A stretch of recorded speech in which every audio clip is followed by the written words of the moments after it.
Y asegura la alcaldesa María Isabel Climoco Salazar el seguridad na ciudad, razón para hindi según debe manlingasa el mga vivientes del ciudad. Después del incidente de explosión na ciudad de Iligan anoche, y el ta continua operación del militar contra el grupo de Maute na Butig Lanao del Sur. Asungon con la alcaldesa, bastante el número del mga soldado y pulis para guarda con el entero ciudad. Puera con el mga soldado que takia daan asignaw na ciudad, takia también según na ciudad el MBLT-11 y el 11 Infantry Battalion del Philippine Army. My instruction always is to really strengthen and tighten the security, particularly ayer yun rebentada no na People's Park in Iligan.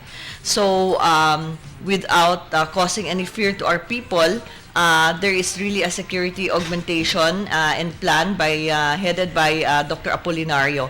Puera con el intensifica seguridad na pueblo, ta continua también según el gobierno local por medio el ayuda del diferentes mga sektor, especialmente del religious group, educa con mga jóvenes y hace envuelto kanila na asunto de paz.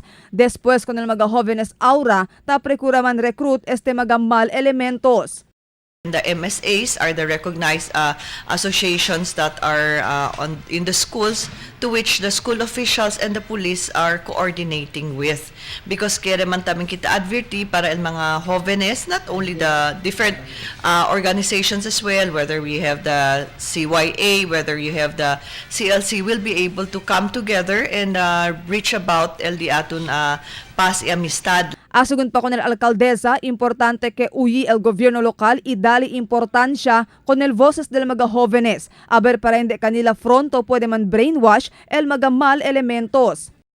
So in order to counter esos mga extremist thoughts and fundamentalism, I think we must begin with the local government by giving the opportunity to the young people to really express themselves in whatever form they would want to express, but guided that we respect amongst others, the respect for life is valued.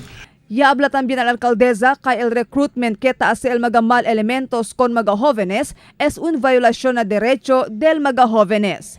Marifita Mayo, Dateline Zamboanga.